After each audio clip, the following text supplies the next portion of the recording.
This is Sheets, and I'm going to be previewing tonight's slate. It is noon, so 7.5 hours before we start, so obviously a lot of this can change. Excuse me. A couple of announcements is that it's a 7:30 slate, so we're going to be going at 6:30 tonight. I don't want to go later than that because the first games are, two 7:30s.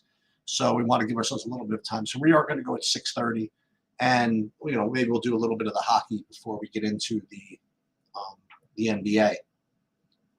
So last night was the night where Lonnie Walker had 0 at 45% ownership. It was actually, I thought it was a fun, good bit of content last night when we did the live thing because it really gave you a taste for what, you need to go through as far as late swapping goes. Turns out, I ended up with about 98% of the aforementioned Lonnie Walker, but because I'm running hot, this was my lineup in the 555. We did get the 0 out of Lonnie Walker, and we got basically the 0 out of Duop Reith, and yet, look at this.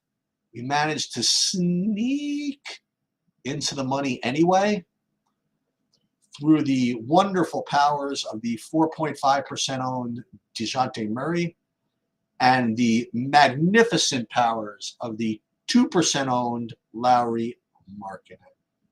So those two guys plus the zeros, and not to mention the smashing of the Dante DiVincenzo. So we were able to sneak into the money regardless, but yes, I am with everybody on the Lonnie Walker the fourth depression train from yesterday. Nonetheless, what we're going to do today is, again, since I'm here solo, we're going to do things my way. And we're going to take a look at the sheets, see what the slate looks like. Maybe we'll do a little game by game, but not much. And we'll just get right into building to see what the slate would look like now. Because that's, that's what we're going to have to do when it actually matters a little bit later. So we're going to get, work on process and talk about a couple of things. Boy, look at DiVincenzo, 40 real life points. How do you like them apples?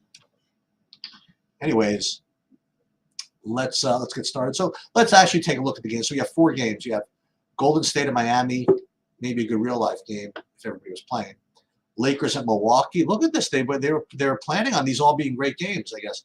OKC at New Orleans, Dallas at Sacramento. Let's take a look at the injury report real quick. So Giannis probable, so that's nothing. Davis, the usual. Looks like everybody's in. Oh, no, they're not. So LeBron James is out. Okay. So there you have it. That's the news for the day. And I did not update the projections yet on this. So what we're going to do is when we build these, we're going to use the SaberSim projections because my projections as of now are very, very stale because they do not have LeBron James being out.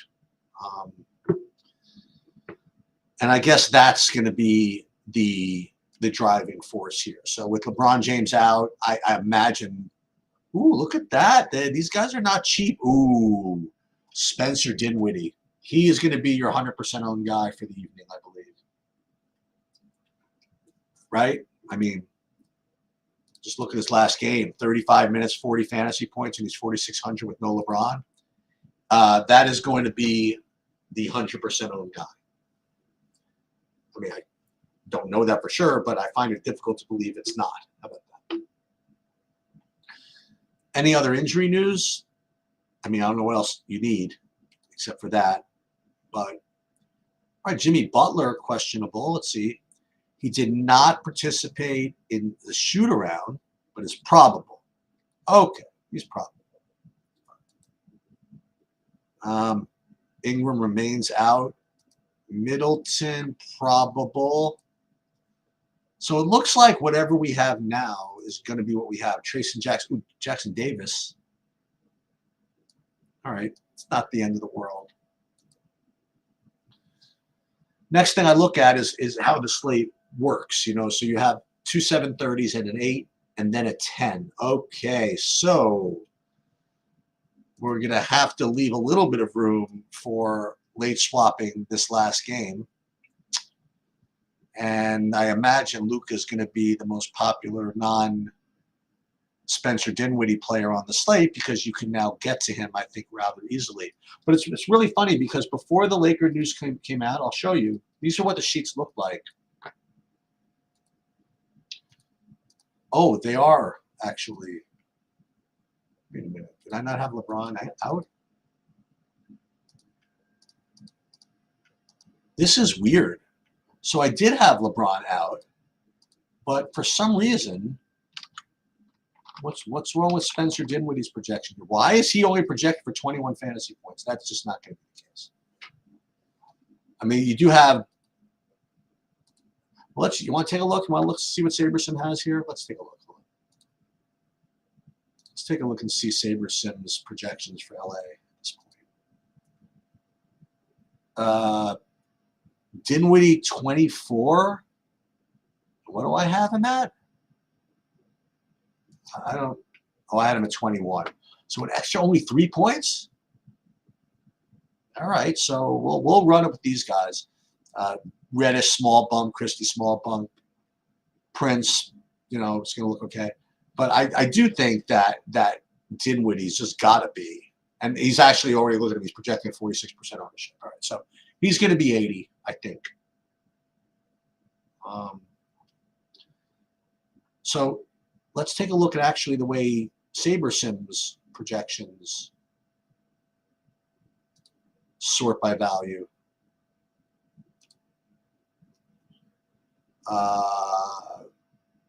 The other guy, it looks like it's coming up with, De'Aaron Fox at 8,800, 5X is pretty good.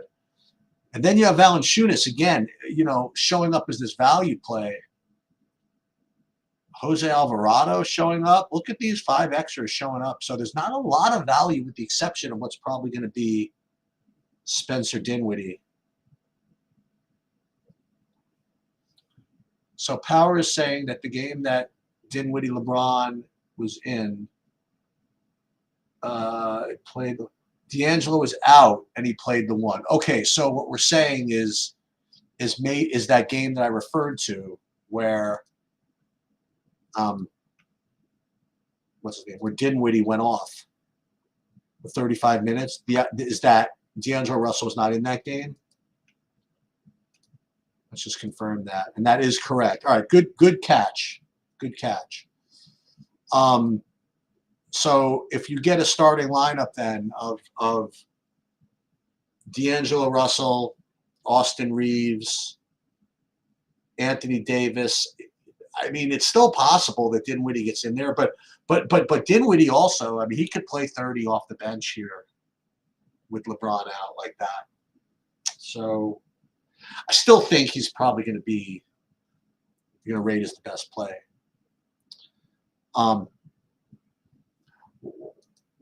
So maybe these projections are sound. Maybe I just don't see it.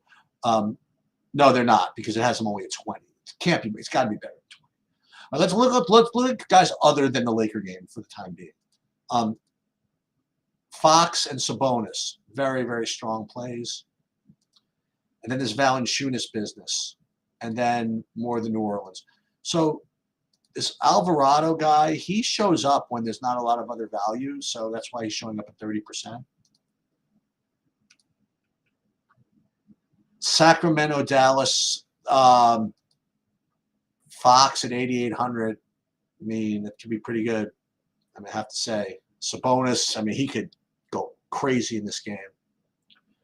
This is actually an interesting discussion.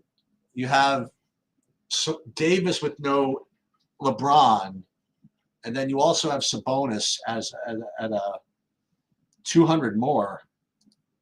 He's going to project much worse, I guess, but let's see. I mean, only 2 points worse. So Davis at 57 and Sabonis at 55, and he's going to be half the ownership. It's going to be tough to play him, right? Because people are going to want to play AD without LeBron. But I wonder what it would look like. Listen, if you didn't play Luka and you played, what does this look like? There's no way you can do this, right? Let's see. I mean, do we have enough value to play both Davis and Sabonis? If we play Davis at power forward, I mean, at 4,800, that's when you end up, you know, I mean, certainly playing Dinwiddie, and then you end up probably getting to that Jose Alvarado guy. And then are there other good 5,500s? I mean, or 4K or less guys that, well, then you can play Valanciunas if you want. And Larry Nance, I mean, that's what you do, but that's another center, so you can't do that. So there's 3 centers, and then you're down to like Caleb Martin. I mean, you could. Let's see. Let's just see. We're just screwing around here. But what does this look like? What does Caleb Martin at 4,700 look like? And then if you wanted to play, for example, Valanciunas, which I mean, when's the last time he actually did anything? When's the last time he played 24 minutes even? I mean, 20 minutes, that's the best we're going to get out of him? What about Nance's minutes? Who's the better play, Nance or Valanciunas? I mean, at least Nance can play some minutes. You know, he'll probably play more minutes than Valanciunas, and we saved 700. And then you could probably do some stuff. I mean, at 5,800, I'm doing all this for a reason. There's one more bit of value here, like Najee Marshall, you know, or Harrison Barnes. Like Harrison Barnes, for example. Does he get to play small forward nowadays? Like, if he plays small forward, then you could actually play Austin Reeves, for example. Okay, I'm not saying you have to do this, but the point, the reason I bring it up is because I wanted to see what you could do to play Davis and Sabonis together. Now, again, that throws out Luka, right? But you can do it even with the value at your disposal. And I'm not saying to do this, but I'm trying to see. Good grief. So Beverly's ruled out. Yikes. As you were saying. I mean, you just got to do this. And the other guy that oh, you think so, Power? You like Thomas Bryant instead? Okay. I mean, reasonable. Again, we're talking about these centers. They all sort of have upside here, right? I mean, if they get to 26 minutes, I don't even have Thomas Bryant projected. That's how unprepared I am.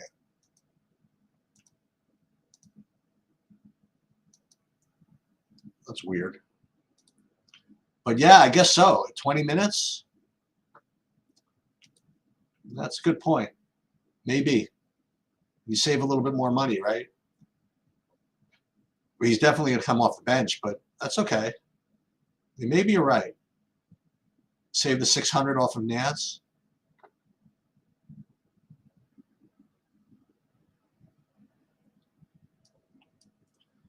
But let's build some lineups. Let's see what Saberson will give us here. We're just going to use their projections. I don't think they'll mind for now. And we'll build 150.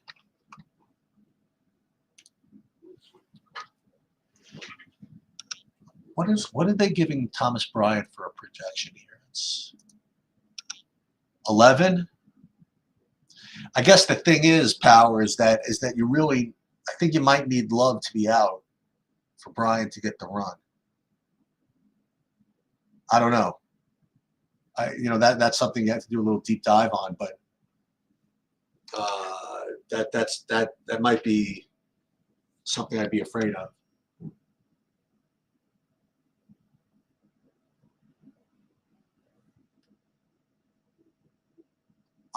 Okay, so we run these just pure, right? We ran 150 lineups, no nothing.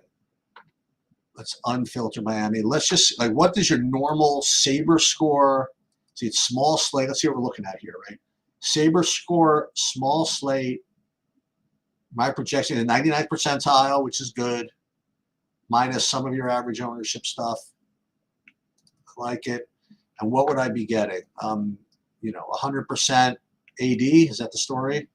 So they're going something else. They're going 100% AD and basically De'Aaron Fox. Oh, and here's a guy I didn't look at. What about is Patty Mills actually a thing now for Miami? I mean, does that actually exist? I mean, I know he had a good game his last game, but is this like a thing? Is 20 minutes of Patty Mills, who's, I was gonna say shooting dependent, but look, what is this? What are these 2 steals, 3 assists, 4? Yeah, maybe he's a thing now. Yeah, maybe he's a thing. I mean, he was under 20, and now he's over 20. That's it. With Duncan Robinson out, that seems to be the deal. Since March 20, yeah. So that's it. Since Duncan Robinson's been out, this is Patty Mills is his jam. So I like it. I like it. Good call. Let me. And again, I don't even think I haven't projected well at all, if at all. There's Patty Mills at I see 18% ownership, 5x, but now he's like firmly in the rotation for what he is. So yeah, he's going to get in there. All right, good. Let's see what else we have. He then is getting that Jose Alvarado, like I mentioned, Larry Nance, guys that we already mentioned, Trace Jackson Davis, who is questionable, by the way. PJ Washington. I mean, no real surprises here, except all these Q tags, which are obviously annoying. Let's want to contest them, see if there's any different. This is what I like to do sometimes. So I like to take note of what the ownerships are. So 100% AD, 73% Fox, then 60 of these guys, and Butler too, 58%. And then what we'll do is we'll run a contest sim.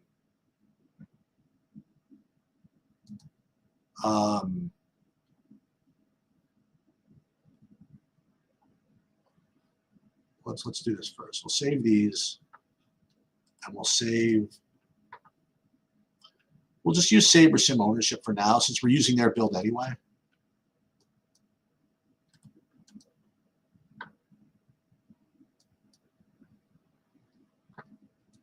And let's just run a contest sim and see. Oops. Okay, what happened here? Add contest sim. Let's use build 2. So we know what we're doing here.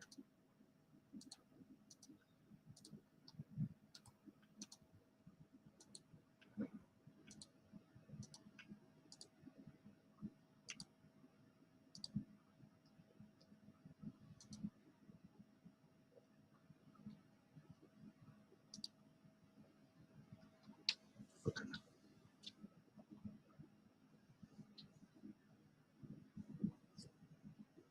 And I want to see if we apply the contest sim settings, if that will give us less of the AD. I mean, you think so, but not always.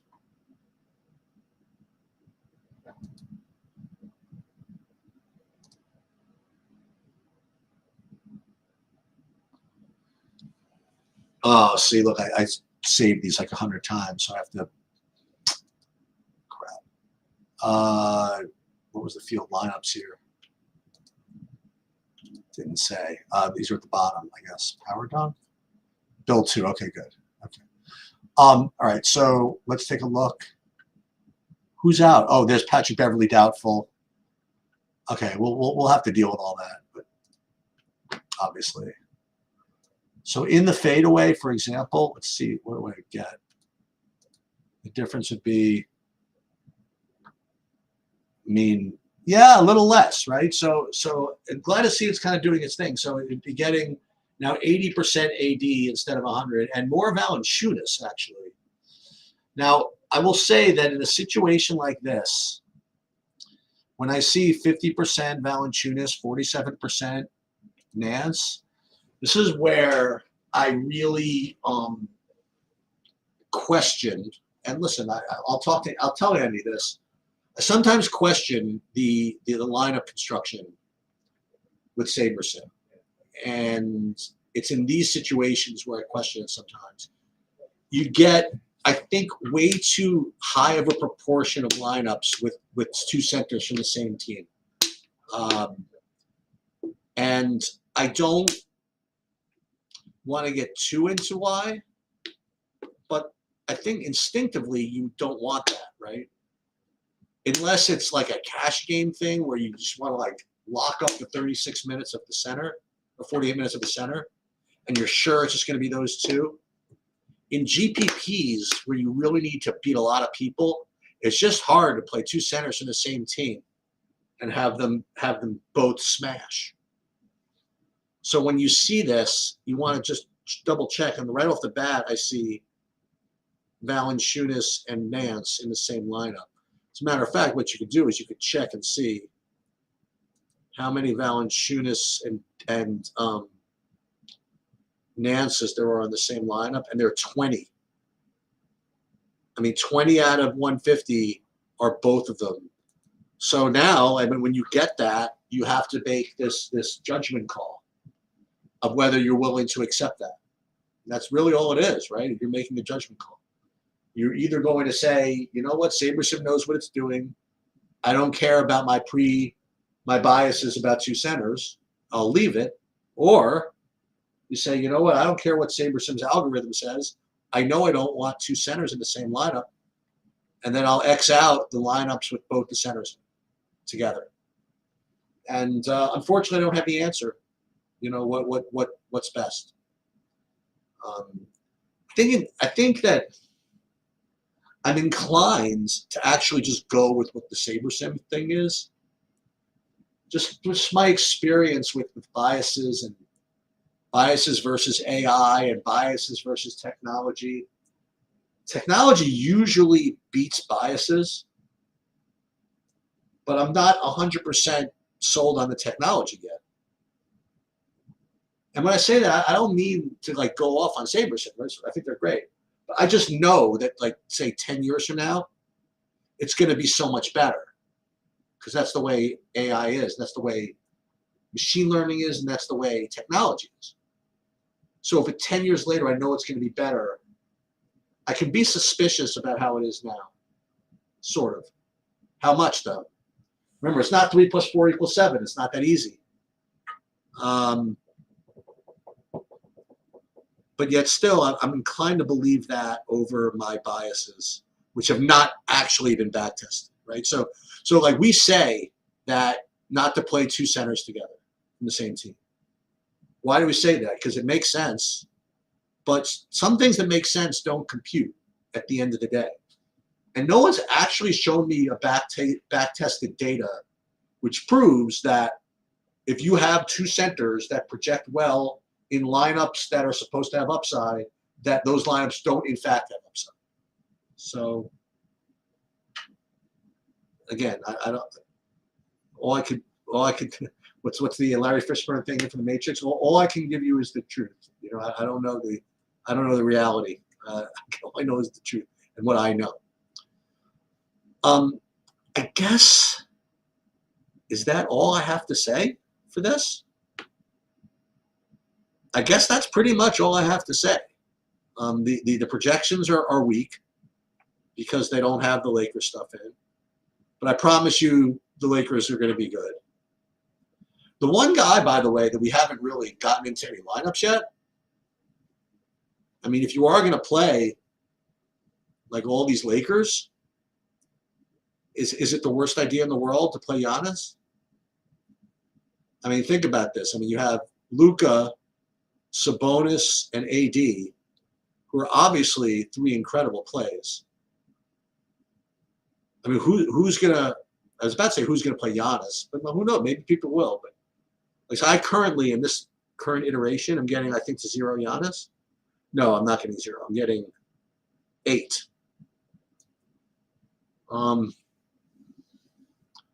because you look at this, you have Giannis at 11-3, and then you have AD with no LeBron at 10-5. Can you play them both? Like in this, you know, where was this? This mad scientist build I had before. I lost it. But like instead of playing, you know, AD and Sabonis, if you played AD and Giannis, I mean, they're both power forward center.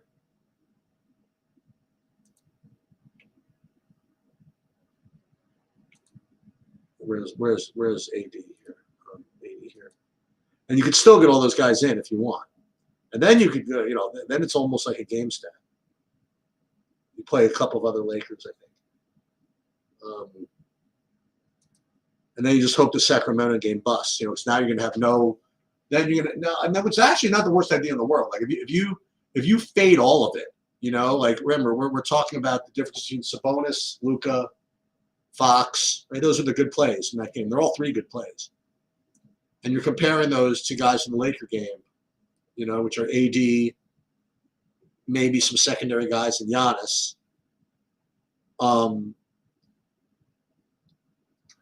You think about this, like if somehow that Sacramento Laker game just busts, like on a macro level, then they could all bust, right? Like if that game blows out somehow, they could all bust. And if they all, like if you knew that all of them are busting, like Fox and Sabonis and Luka, for example, then you're gonna probably want that Giannis AD pairing. So that's definitely something to consider.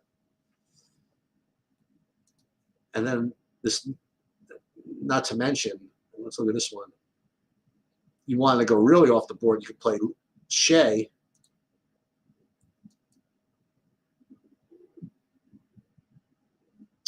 And then all these New Orleans guys, like someone was mentioning they get a lot of McCollum. Like you could do that if you want.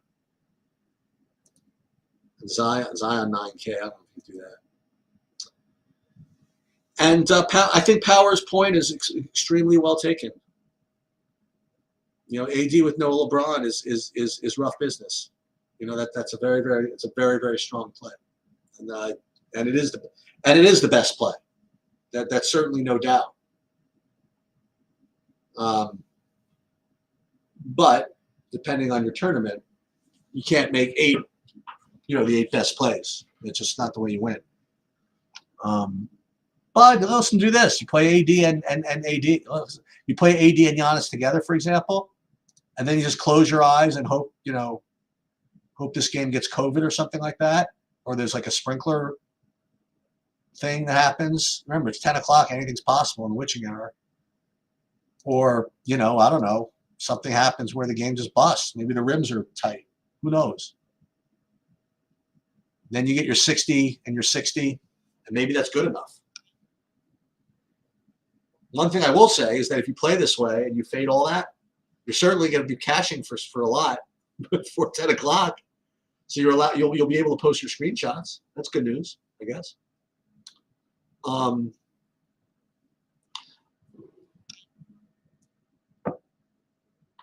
Luka and Kyrie blowing up Sabonis and Fox and I don't know either. I don't know. I don't either. Just doing 4-game slate speculation, right? That's the point. All right, you want to build a FanDuel one? Let's build a FanDuel one just for funsies. See what this looks like. I got a little time.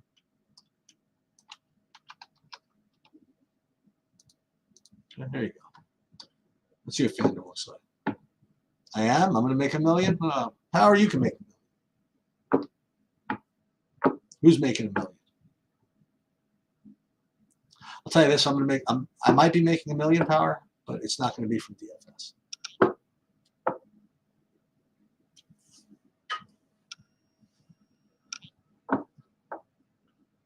I'll tell you, if you get into DFS expecting to make millions or $1 million, then you're in the wrong business. I mean, to really make that kind of money in DFS, not only do you have to be insanely amazing at it, but you have to put like a lot of money in it. Like you can't, like the volume I play, it's like you can't win. You can't win millions of DFS. You can't. It's too much money. I mean, you can't. I mean, you can't. Your ROI's got to be too high. You got to like, oh, listen, I can always do it. Like if I win the Millie Maker, you know, in a football contest, sure. But that's not what I'm talking about. That's not how you make like. You don't make $1 million this by winning like $1 million contest. I mean, you do, but if you really want like $1 million playing DFS, you got to put a shitload in. That's the way the math works, right? All right. Anyway, let's take a look. FanDuel. I know you're being facetious, but you brought up the word million, so I figured I'd throw it in there. Okay, so FanDuel builds, regular builds would get me. Wow, they really want you. They're begging you to play Jonas Valanciunas at 96% ownership, followed by D'Angelo Russell. Wow, D'Angelo Russell, 95%. Well, what is that? I mean, it's good play and everything, but that's pretty healthy. It's pretty healthy ownership. Let's see. I want to run a contest sim for the hell of it. I mean, I didn't even reserve lineups in this one yet, but let's just see. Let's do contest sim set. We'll add a sim. We'll just put, you know, clutch shot.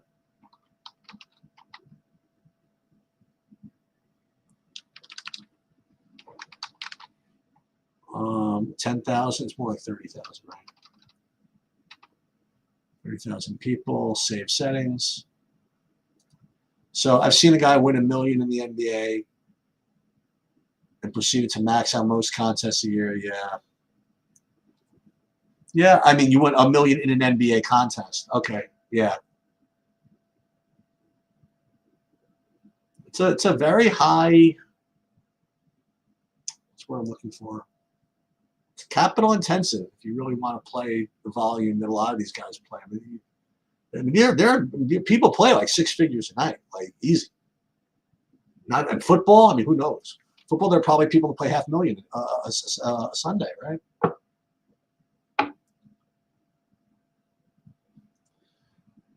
All right, so FanDuel, NBA. Okay, so if we run the contest sim, let's see what that would look like, just for fun.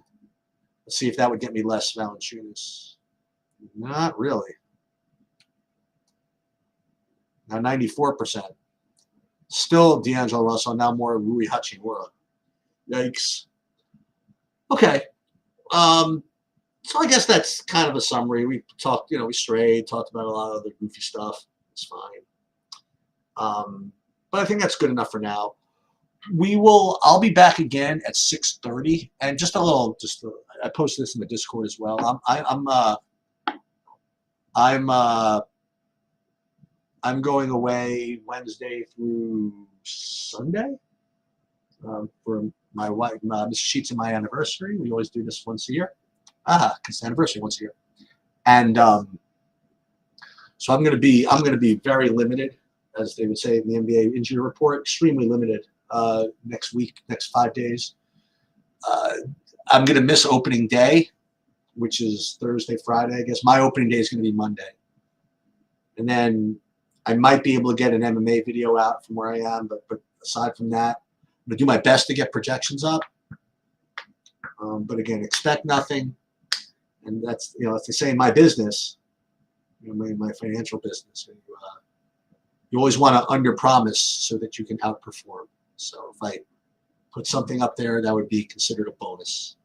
In any case, I will see you guys at 6:30 tonight if you guys want to show up, just because it's 7:30 start. Do I have any 333 tickets in the NBA? No. I've been very derelict in my ticket quests.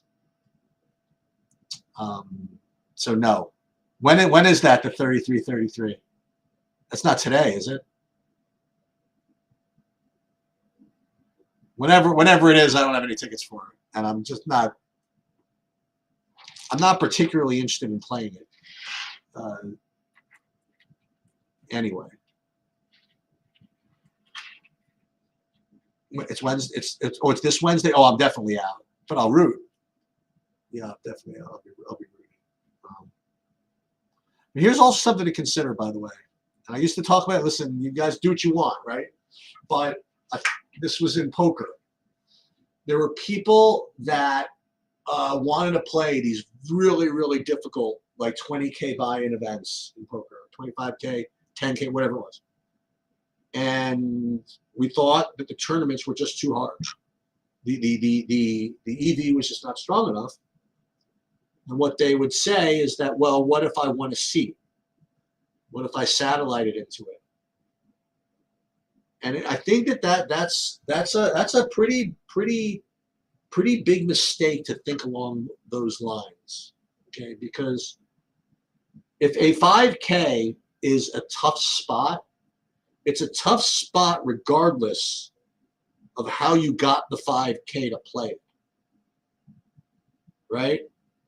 Like if you won a satellite that made you $5,000, and then all it did was force you to use that 5K to play something that's very difficult, it doesn't change the fact that that 5K is difficult.